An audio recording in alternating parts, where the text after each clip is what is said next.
This is All India Radio, the song Jana Gana Mana and the Andhra Connection.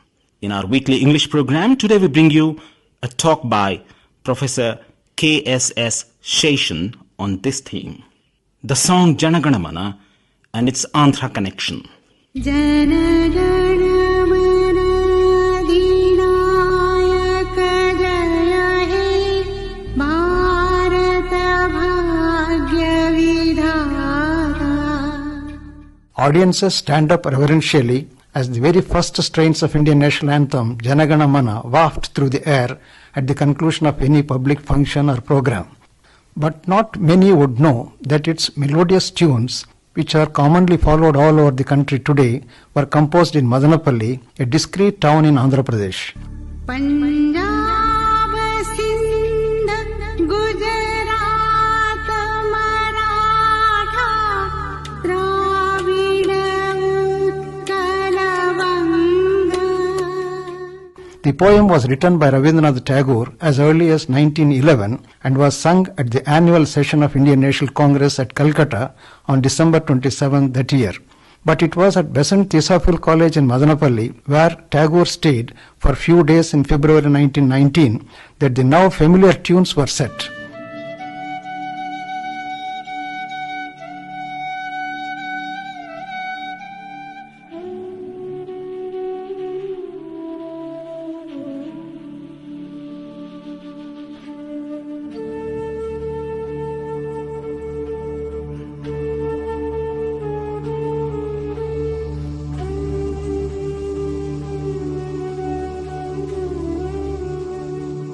It was Margaret Cousins, the wife of noted educationalist James Henry Cousins, who composed the tunes for Jana Gana Mana.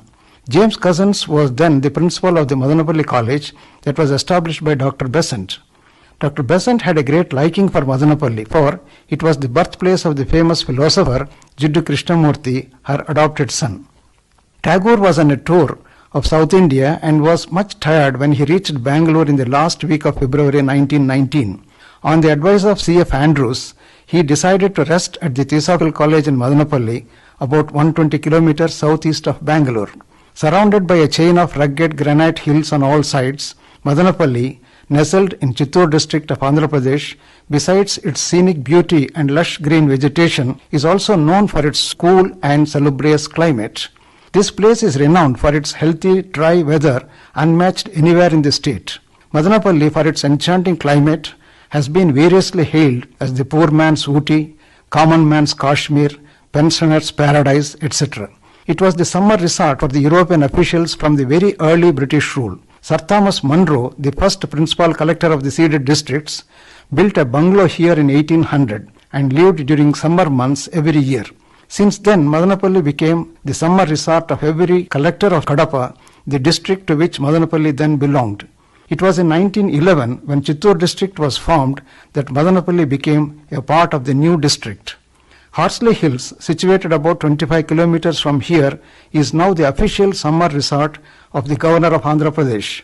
The well-known Rishi Valley School, run by the Krishnamurti Foundation India, KFI, is located few kilometers away.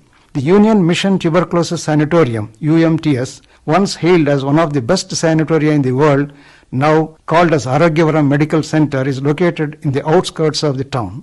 Madanapalli is the birthplace of Jiddu Krishnamurti, and therefore the town became a must place of visit to many a theosophist world over. It was again in Madanapalli that Reverend William Chamberlain started in 1889 the Christian Endeavour Society for the first time in the country. It is interesting to note that the BCG vaccination for the first time for the entire South Asia was inaugurated here in 1948 by the then Union Health Minister Rajkumari Amrit Kaur. It was Dr. Cousins who conferred the title Kavi Kokila on Duburi Ramireddy, a noted Telugu poet of that time. It was Margaret Cousins who founded the All India Women Association, the first ever organization exclusively for women in India, and she was its first president. Tagore reached Madanapalli Road Station by train in an exclusive compartment on the evening of 25th February 1919. He was received at the station by the Cousins couple. Tagore stayed in a cottage in the college premises, now called as Tagore Cottage. Rabindranath Tagore's stay in Madanapalli College became momentous because this song Janagana Mana was given the melody of the musical tunes with which it is now sung all over the country. Janagana Mana Adhinayak Jaya He Bharat Bhagya Vidhata. Till then, the song never had a uniform tune. People were singing it as they liked in varied ways with great regional variations. Then Rabindranath Tagore himself asked if he might sing one of his poems. Little did the audience expect that they were to hear a poem rendered by Tagore himself. Janagana Mana Adhinayaka Jaya He Bharat Bhagya Vidhata Punjab Sindhu Gujarat Maratha Dravida Yuskala Banga. Writing about how the song was first heard by them as sung by Tagore, Dr. Cousins had recounted thus, I quote, "In a voice surprisingly light for so large a man, he sang something like a piece of geography giving a list of countries, mountains and rivers, and in a second verse a list of the religions in India. The refrain to the first verse made us pick up our ears. The refrain to the second verse made us clear our throats. We asked for it again and again, and before long we were all singing it with gusto. Jaya Hai, Jaya Hai, Jaya Hai, Jaya Jaya Jaya Hai. Victory, victory, victory to thee." I unquote. Tagore explained the nuances of the poem and indicated broadly the swara for the song. With the help of her girl students of the college, for whom she taught music, Mrs. Cousins worked on the tunes for Janagana Mana.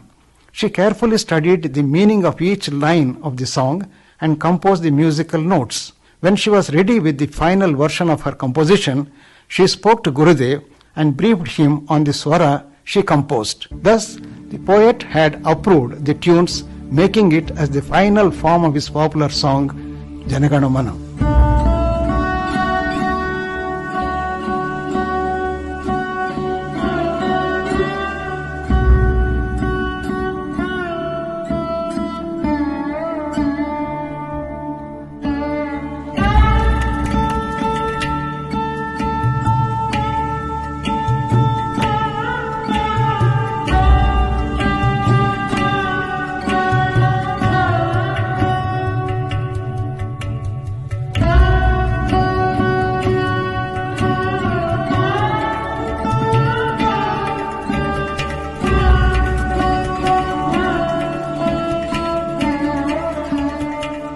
It was during his stay in the college that Tagore also translated Janagana Mana into English. For few days, early in the mornings, basking in the winter sun, Tagore sat on a stone slab under the gulmohar tree in front of his cottage and went over his Bengali song Janagana Mana line by line, finding the equivalent words in English. He wrote in his own beautiful handwriting and named it as the Morning Song of India.